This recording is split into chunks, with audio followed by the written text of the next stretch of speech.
This is an essay called Friendship by Ralph Waldo Emerson, written 1841.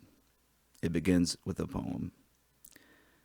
A ruddy drop of manly blood the surging sea outweighs. The world uncertain comes and goes, the lover rooted stays. I fancied he was fled, and after many a year, glowed unexhausted kindliness like daily sunrise there. My careful heart was free again. O friend, my bosom said, through thee alone the sky is arched, through thee the rose is red. All things through thee take nobler form, and look beyond the earth. And is the mill round of our faith a sun path in thy worth? Me too thy nobleness has taught to master my despair. The fountains of my hidden life are through thy friendship fair. We have a great deal more kindness than is ever spoken. Maugre all the selfishness that chills like east winds the world. The whole human family is bathed with an element of love like a fine ether. How many persons we meet in houses, whom we scarcely speak to, whom yet we honor, and who honor us. How many we see in the street, or sit with in church, whom, though silently, we warmly rejoice to be with. Read the language of these wondering eye-beams. The heart knoweth. The effect of the indulgence of this human affection is a certain cordial exhilaration. In poetry and in common speech, the emotions of benevolence and complacency which are felt towards each other or felt towards others are likened to the material effects of fire, so swift, or much more swift, more active, more cheering, are these fine inward irradiations. From the highest degree of passionate love to the lowest degree of goodwill, they make the sweetness of life. Our intellectual and active powers increase with our affection. The scholar sits down to write, and all his years of meditation do not furnish him with one good thought or happy expression. But it is necessary to write a letter to a friend, and forthwith troops of gentle thoughts invest themselves on every hand with chosen words. See, in any house where virtue and self-respect abide, the palpitation which the approach of a stranger causes. A commended stranger is expected and announced, and an uneasiness betwixt pleasure and pain invades all the hearts of a household. His arrival almost brings fear to the good hearts that would welcome him. The house is dusted, all things fly into their places. The old coat is exchanged for the new, and they must get up a dinner if they can. Of a commended stranger, only the good report is told by others, only the good and new is heard by us. He stands to us for humanity. He is what we wish. Having imagined and invested him, we ask how we should stand related in conversation and action with such a man, and are uneasy with fear. The same idea exalts conversation with him. We talk better than we are wont. We have the nimblest fancy, a richer memory, and our dumb devil has taken leave for the time. For long hours we can continue a series of sincere, graceful, rich communications, drawn from the oldest, secretest experience, so that they who sit by, of our own kinsfolk and acquaintance, shall feel a lively surprise at our unusual powers. But as soon as a stranger begins to intrude his partialities, his definitions, his defects into the conversation, it is all over. He has heard the first, the last, and best he will ever hear from us. He is no stranger now. Vulgarity, ignorance, misapprehension are old acquaintances. Now when he comes, he may get the order, the dress, and the dinner, but the throbbing of the heart and the communications of the soul, no more. What is so pleasant as these jets of affection which make a young world for me again? What so delicious as a just and firm encounter of two in a thought, in a feeling? How beautiful on their approach to this beating heart, the steps and forms of the gifted and the true. The moment we indulge our affections, the earth is metamorphosed. There is no winter and no night. All tragedies, all ennuis vanish. All duties even, Nothing fills the preceding eternity but the forms all radiant of beloved persons. Let the soul be assured that somewhere in the universe it should rejoin its friend, and it would be content and cheerful alone for 1,000 years. I awoke this morning with devout thanksgiving for my friends, the old and the new. Shall I not call God the beautiful, who daily showeth himself so to me in his gifts? I chide society, I embrace solitude, and yet I am not so ungrateful as not to see the wise, the lovely, and the noble-minded, as from time to time they pass my gate. Who hears me, who understands me, becomes mine, a possession for all time. Nor is nature so poor, but she gives me this joy several times, and thus we weave social threads of our own, a new web of relations, and as many thoughts in succession substantiate themselves, we shall by and by stand in a new world of our own creation, and no longer strangers and pilgrims in a traditionary globe. My friends have come to me unsought. The great God gave them to me. By oldest right, by the divine affinity of virtue with itself, I find them, or rather not I, but the deity in me, and in them derides and cancels the thick walls of individual character, relation, age, sex, circumstance, at which he usually connives, and now makes many one. High thanks I owe you, excellent lovers, who carry out the world for me to new and noble depths, and enlarge the meaning of all my thoughts. These are new poetry of the first bard, poetry without stop, hymn, ode, and epic, poetry still flowing, Apollo and the Muses chanting still. Will these too separate themselves from me again, or some of them? I know not, but I fear it not. For my relation to them is so pure that we hold by simple affinity, and the genius of my life being thus social, the same affinity will exert its energy on whomsoever is as noble as these men and women, wherever I may be. I confess to an extreme tenderness of nature on this point. It is almost dangerous to me to, quote, crush the sweet poison of misused wine, end quote, of the affections. A new person is to me a great event and hinders me from sleep. I have often had fine fancies about persons which have given me delicious hours, but the joy ends in the day. It yields no fruit. Thought is not born of it. My action is very little modified. I must feel pride in my friend's accomplishments as if they were mine, and a property in his virtues. I feel as warmly when he is praised as the lover when he hears applause of his engaged maiden. We overestimate the conscience of our friend. His goodness seems better than our goodness, his nature finer, his temptations less. Everything that is his name, his form, his dress, books and instruments, fancy enhances. Our own thought sounds new and larger from his mouth. Yet the systole and diastole of the heart are not without their analogy in the ebb and flow of love. Friendship, like the immortality of the soul, is too good to be believed. The lover, beholding his maiden, half knows that she is not verily that which he worships, and in the golden hour of friendship we are surprised with shades of suspicion and unbelief. We doubt that we would bestow on our hero the virtues in which he shines, and afterwards worship the form to which we have ascribed this divine inhabitation. In strictness, the soul does not respect men as it respects itself. In strict science, all persons underlie the same condition of an infinite remoteness. Shall we fear to cool our love by mining for the metaphysical foundation of this Elysian temple? Shall I not be as real as the things I see? If I am, I shall not fear to know them for what they are.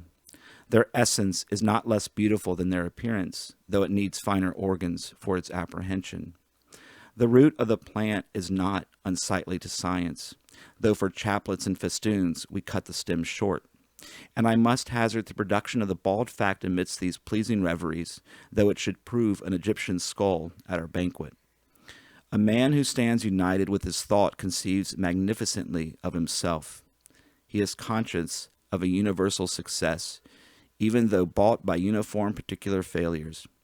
No advantages, no powers, no gold or force can be any match for him. I cannot choose but rely on my own poverty more than on your wealth. I cannot make your consciousness tantamount to mine. Only the star dazzles. The planet has a faint moon-like ray. I hear what you say of the admirable parts and tried temper of the party you praise, but I see well that for all his purple cloaks I shall not like him, unless he is at last a poor Greek like me. I cannot deny it, O friend, that the vast shadow of the phenomenal includes thee also in its pied and painted immensity. Thee also, compared with whom all else is shadow. Thou art not being, as truth is, as justice is. Thou art not my soul, but a picture, an effigy of that. Thou hast come to me lately, and already thou art seizing thy hat and cloak. It is not that the soul puts forth friends as the tree puts forth leaves, and presently, by the germination of new buds, extrudes the old leaf. The law of nature is alternation for evermore. Each electrical state superinduces the opposite. The soul environs itself with friends, that it may enter into a grander self-acquaintance or solitude, and it goes alone for a season, that it may exalt its conversation or society. This method betrays itself along the whole history of our personal relations. The instinct of affection revives the hope of union with our mates, and the returning sense of insulation recalls us from the chase. Thus, every man passes his life in a search after friendship, and if he should record its true sentiment, he might write a letter like this to each new candidate for his love. Dear friend, if I was sure of thee, sure of thy capacity, sure to match my mood with thine, I should never think again of trifles in relation to thy comings and goings. I am not very wise, my moods are quite attainable, and I respect thy genius. It is to me as yet unfathomed, yet dare I not presume in thee a perfect intelligence of me, and so thou art to me a delicious torment. Thine ever or never. Yet these uneasy pleasures and fine pains are for curiosity and not for life. They are not to be indulged. This is to weave cobweb and not cloth. Our friendships hurry to short and poor conclusions because we have made them a texture of wine and dreams instead of the tough fiber of the human heart. The laws of friendship are austere and eternal, of one web with the laws of nature and of morals. But we have aimed at a swift and petty benefit, to suck a sudden sweetness. We snatch at the slowest fruit in the whole garden of God, which many summers and many winters must ripen. We seek our friend not sacredly, but with an adulterate passion which would appropriate him to ourselves. In vain. We are armed all over with subtle antagonisms, which as soon as we meet begin to play, and translate all poetry into stale prose. Almost all people descend to meet. All association must be a compromise. And, what is worst, the very flower and aroma of the flower of each of the beautiful natures disappears as they approach each other. What a perpetual disappointment is actual society, even of the virtuous and gifted. After interviews have been compassed with long foresight, we must be tormented presently by baffled blows, by sudden, unseasonable apathies, by epilepsies of wit and of animal spirits in the heyday of friendship and thought. Our faculties do not play us true, and both parties are relieved by solitude. I ought to be equal to every relation. It makes no difference how many friends I have, and what content I can find in conversing with them, with each, if there be one to whom I am not equal. If I have shrunk unequal from one contest, the joy I find in all the rest becomes mean and cowardly. I should hate myself if then I made my other friends my asylum. Our impatience is thus sharply rebuked. Bashfulness and apathy are a tough husk in which a delicate organization is protected from a premature ripening. It would be lost if it knew itself before any of the best souls were yet ripe enough to know and own it. Respect the Naturlangsamkeit which hardens the ruby in a million years and works in duration, in which Alps and Andes come and go as rainbows. The good spirit of our life has no heaven, which is the price of rashness. Love, which is the essence of God, is not for levity, but for the total worth of man. Let us not have this childish luxury in our regards, but the austerest worth. Let us approach our friend with an audacious trust in the truth of his heart, in the breadth, impossible to be overturned, of his foundations. The attractions of this subject are not to be resisted, and I leave, for the time, all account of subordinate social benefit, to speak of that select and sacred relation which is a kind of absolute, and which even leaves the language of love suspicious and common. So much is this pure, and nothing is so much divine. I do not wish to treat friendships daintily, but with roughest courage. When they are real, they are not glass threads or frostwork, but the solidest thing we know. For now, after so many ages of experience, what do we know of nature or of ourselves? Not one step has man taken toward the solution of the problem of his destiny. In one condemnation of folly stand the whole universe of men. But the sweet sincerity of joy and peace, which I draw from this alliance with my brother's soul, is the nut itself, whereof all nature and all thought is but the husk and shell. Happy is the house that shelters a friend. It might be well built, like a festal bower or arch, to entertain him a single day. Happier if he know the solemnity of that relation and honor its law. He who offers himself a candidate for that covenant comes up, like an Olympian, to the great games, where the firstborn of the world are the competitors.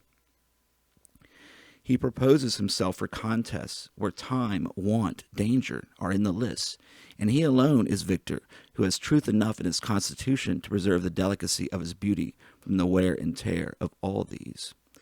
The gifts of fortune may be present or absent, but all the speed in that contest depends on intrinsic nobleness and the contempt of trifles. There are two elements that go to the composition of friendship, each so sovereign that I can detect no superiority in either, no reason why either should be first named. One is truth. A friend is a person with whom I may be sincere. Before him I may think aloud.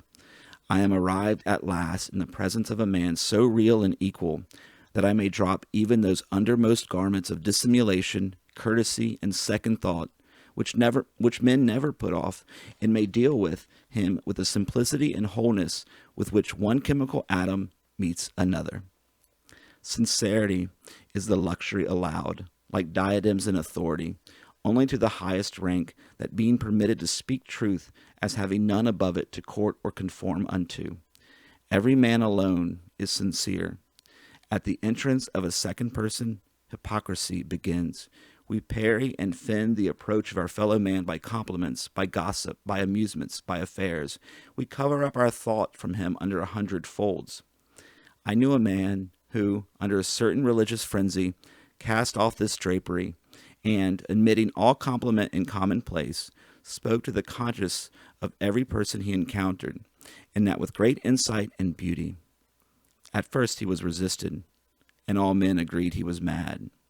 But persisting, as indeed he could not help doing, for some time in this course, he attained to the advantage of bringing every man of his acquaintance into true relations with him.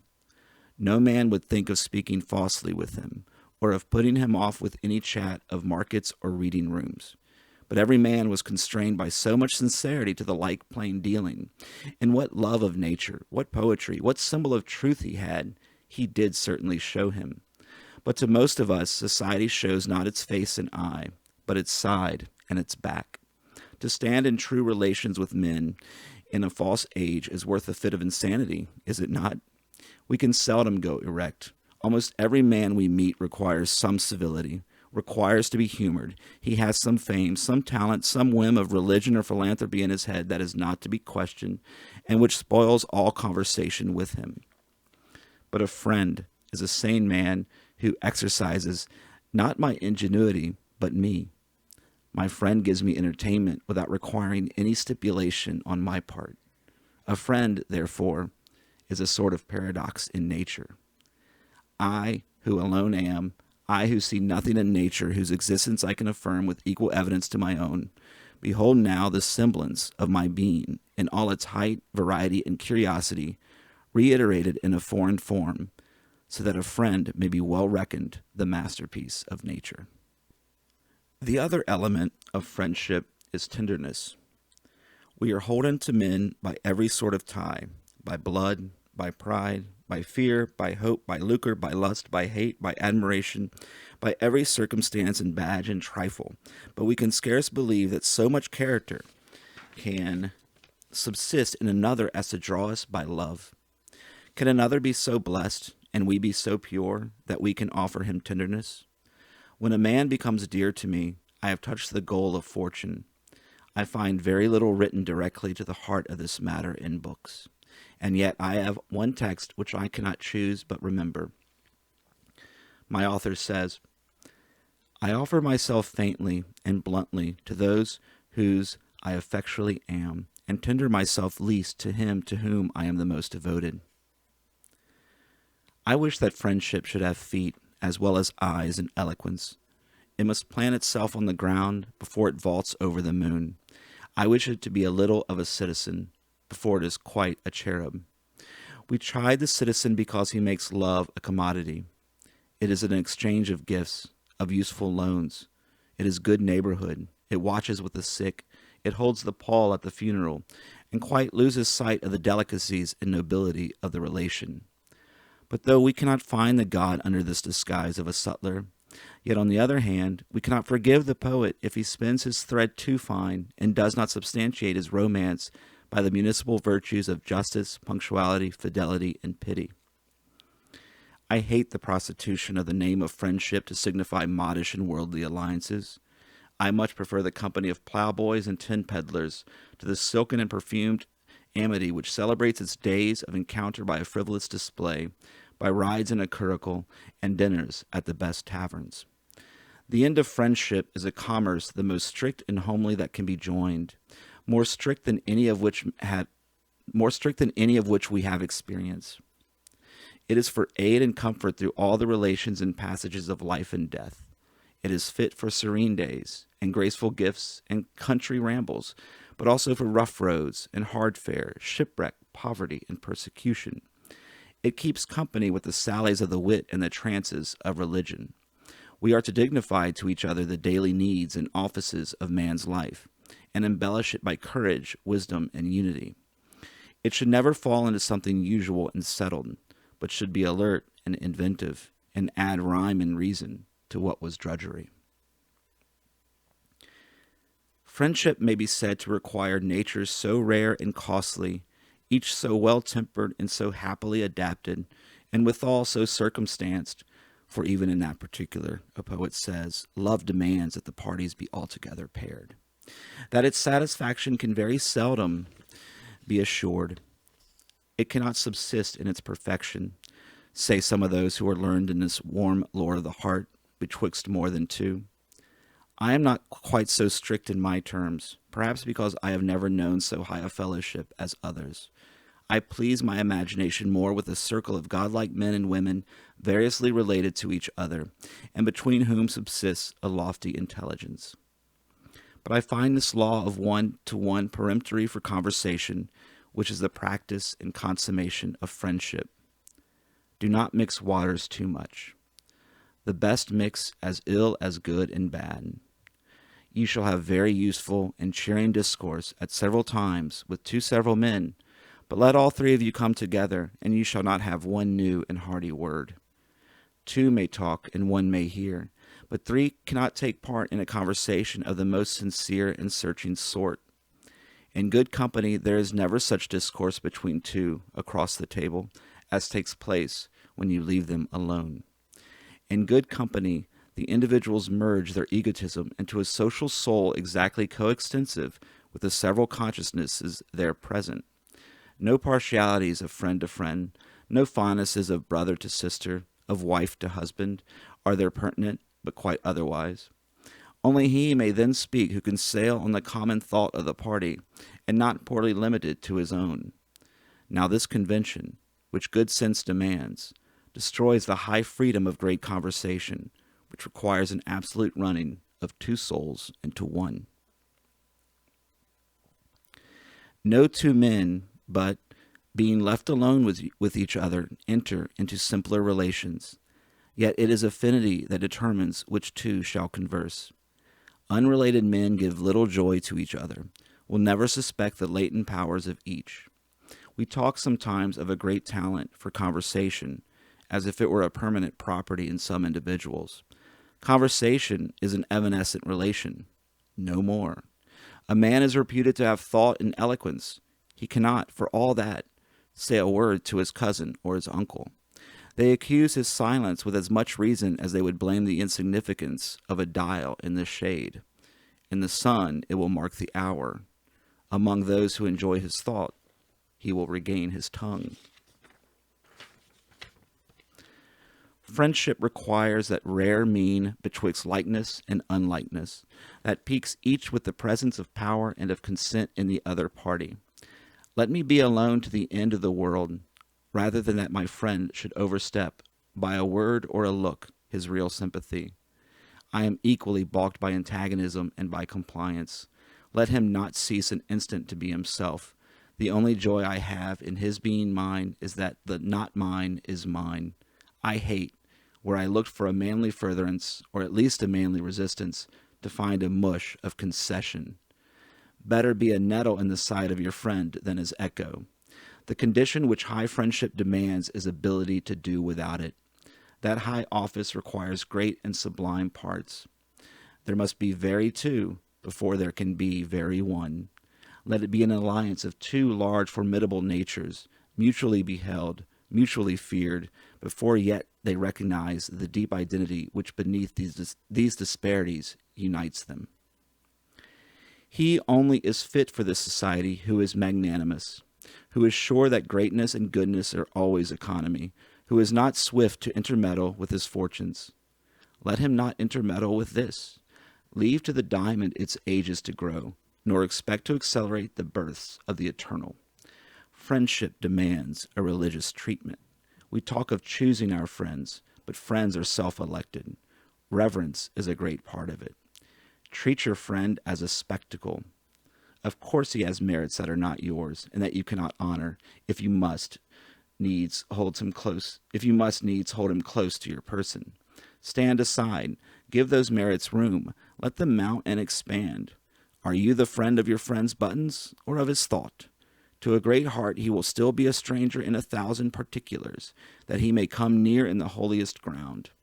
Leave it to girls and boys to regard a friend as property, and to suck a short and all-confounding pleasure, instead of the noblest benefit. Let us buy our entrance to this guild by a long probation. Why should we desecrate noble and beautiful souls by intruding on them? Why insist on rash personal relations with your friend? Why go to his house, or know his mother and brother and sisters? Why be visited by him at your own? Are these things material to our covenant? Leave this touching and clawing. Let him be to me a spirit, a message, a thought, a sincerity, a glance from him. I want, but not news, nor pottage. I can get politics and chat and neighborly conveniences from cheaper companions. Should not the society of my friend be to me poetic, pure, universal, and great as nature itself? Ought I to feel that our tie is profane in comparison with yonder bar of cloud that sleeps on the horizon, or that clump of waving grass that divides the brook? Let us not vilify, but raise it to that standard. That great, defying eye, that scornful beauty of his mien and action, do not pique yourself on reducing, but rather fortify and enhance. Worship his superiorities. Wish him not less by a thought, but hoard and tell them all. Guard him as thy counterpart. Let him be to thee forever a sort of beautiful enemy, untamable, devoutly revered, and not a trivial conveniency to be soon outgrown and cast aside. The hues of the opal, the light of the diamond, are not to be seen if the eye is too near. To my friend I write a letter, and from him I receive a letter. That seems to you a little. It suffices me. It is a spiritual gift worthy of him to give and of me to receive. It profanes nobody. In these warm lines the heart will trust itself, as it will not to the tongue, and pour out the prophecy of a godlier existence than all the annals of heroism have yet made good. Respect so far the holy laws of this fellowship as not to prejudice its perfect flower by your impatience for its opening. We must be our own before we can be another's. There is at least this satisfaction in crime, according to the Latin proverb. You can speak to your accomplice on even terms. Crimen quos inquinat equat. To those whom we admire and love, at first we cannot. Yet the least defect of self-possession vitiates, in my judgment, the entire relation. There can never be deep peace between two spirits, never mutual respect, until, in their dialogue, each stands for the whole world. What is so great as friendship, let us carry with what grandeur of spirit we can. Let us be silent, so we may hear the whispers of the gods. Let us not interfere. Who set you to cast about what you should say to the select souls, or how to say anything to such, no matter how ingenious, no matter how graceful and bland? There are innumerable degrees of folly and wisdom, and for you to say aught is to be frivolous. Wait, and thy heart shall speak. Wait until the necessary and everlasting overpowers you, until day and night avail themselves of your lips. The only reward of virtue is virtue. The only way to have a friend is to be one.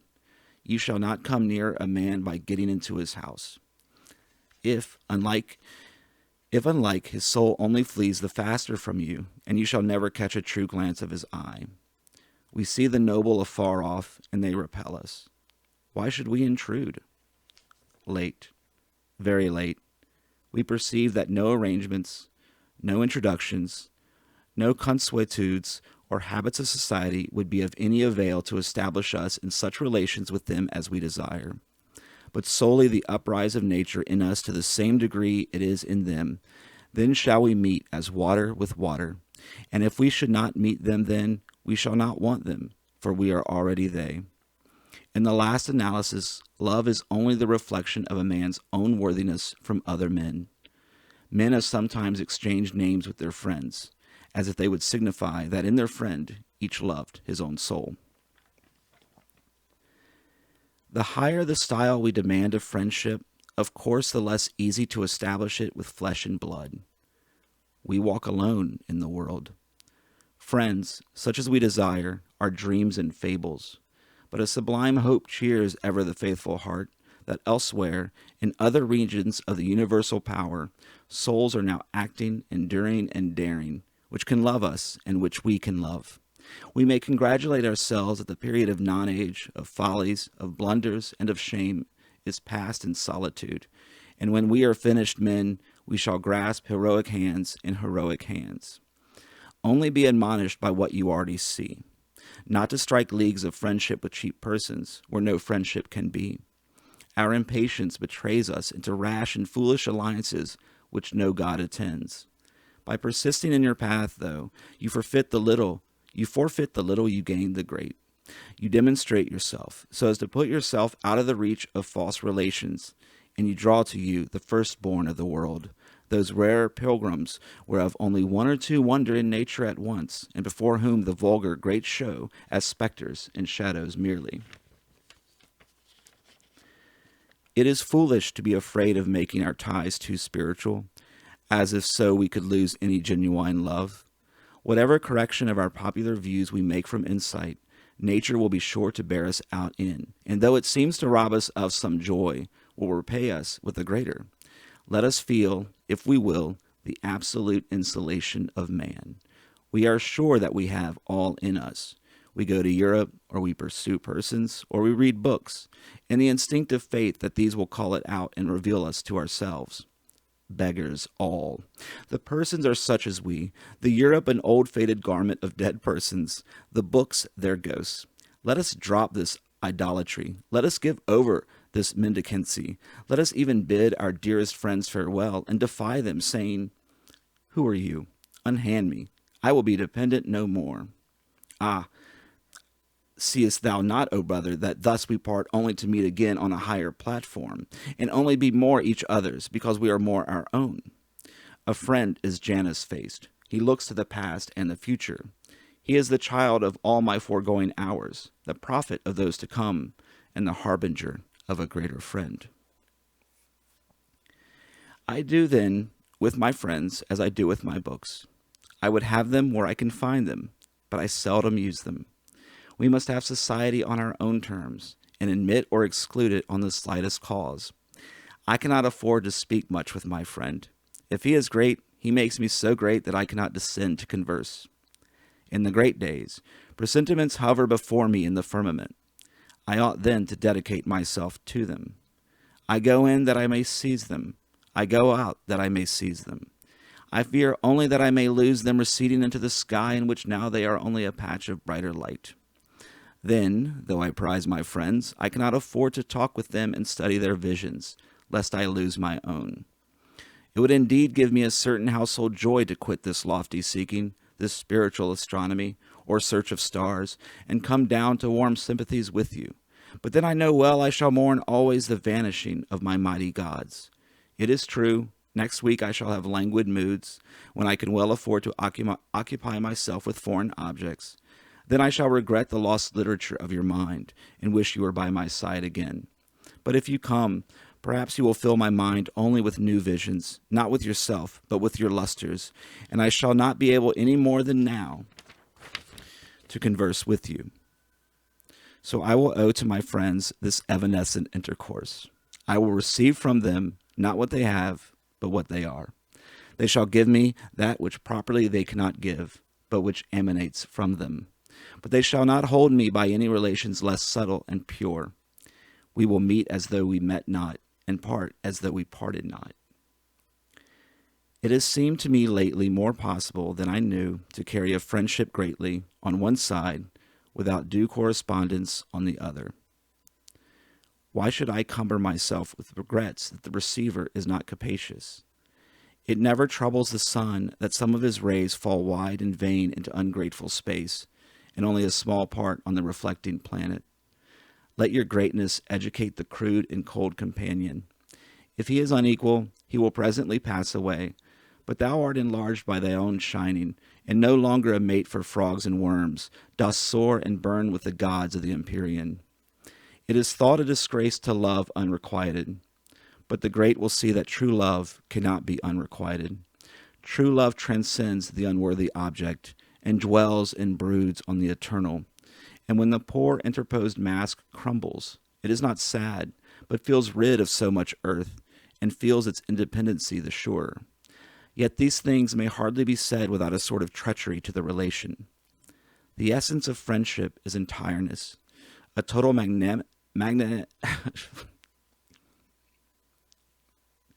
The essence of friendship is entireness, a total magnanimity and trust.